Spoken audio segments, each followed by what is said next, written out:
जिल्लत से हार कर वो उस रात अपनी जान देने खंडर पहुंचा था।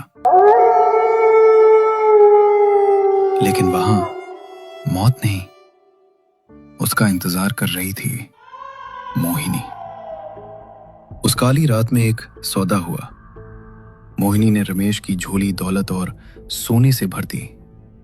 चकाचौंध में अंधे रमेश ने हाँ तो कह दिया, मगर वो भूल गया कि शैतान जब कुछ देता है तो बदले में कुछ लेता भी है। और मोहिनी की मांग थी सिर्फ और सिर्फ खून। तुम्हारे पीछे एक काला बकरा बंधा है, उसे उठाओ। नहीं, मैं किसी को मार नहीं सकता। मैंने आज तक चींटी भी नहीं मारी। मैं ये नहीं कर सकूंगा। तो क्या वापस उसी गरीबी में जाना है? गुप्ता की गालियां खानी है? सुनीता को भूखा देखना है? उठाओ चाकू।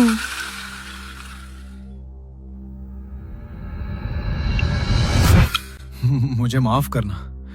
मुझे वो दौलत चाहिए, मुझे वो इज्जत चाहिए। काटो इसे रमेश, काटो। मेरी जवानी के लिए, अपनी दौलत के लिए काटो इसे। ये मैंने क्या किया? मेरे हाथ खून से। ये खून नहीं, ये तुम्हारी सफलता का तिलक है रमेश। और उस पहली बूंद के साथ रमेश ने अपनी इंसानियत का पहला हिस्सा खो दिया। लेकिन उसे नहीं पता था कि मोहिनी की भूख सिर्फ जानवरों से नहीं मिटने वाली थी। 6 महीने, सिर्फ 6 महीने लगे रमेश को रंक से राजा बनने में। आज शहर का सबसे बड़ा बंगला उसका है, सबसे महंगी गाड़ी उसकी है।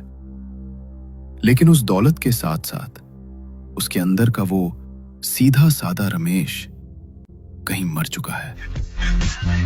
ओए वेटर, इधर आ।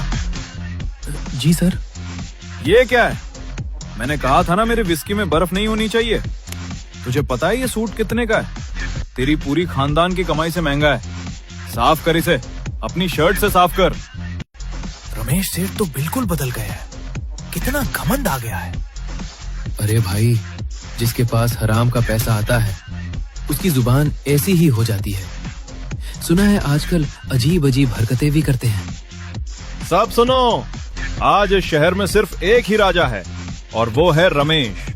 जो मेरे साथ है वो ऐश करेगा और जो खिलाफ है वो गुप्ता की तरह सड़क पर भीख मांगेगा। रात के करीब 3 बज रहे थे, लेकिन अभी तक रमेश का कोई अता पता नहीं था। हे भगवान, ये कैसी बला हमारे घर आ गई। पहले हम गरीब थे, लेकिन कम से कम रमेश का व्यवहार इंसानों जैसे तो था। सुनीता, ओ सुनीता, कहाँ मर गई? जी मैं यही हूँ। आप फिर पी कर आए हैं? और ये कपड़ों पर ये लाल धब्बे कैसे हैं?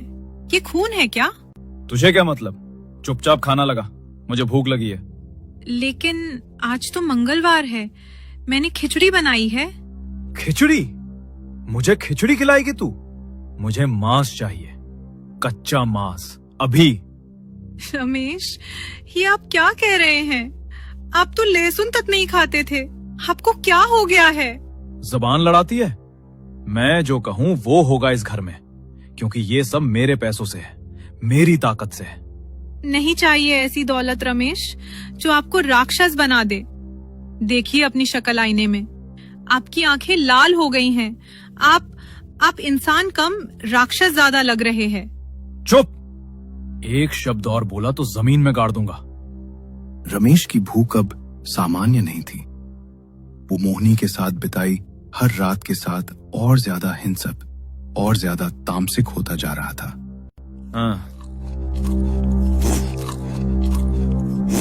हे माई, ये कच्चा मटन खा रहे हैं?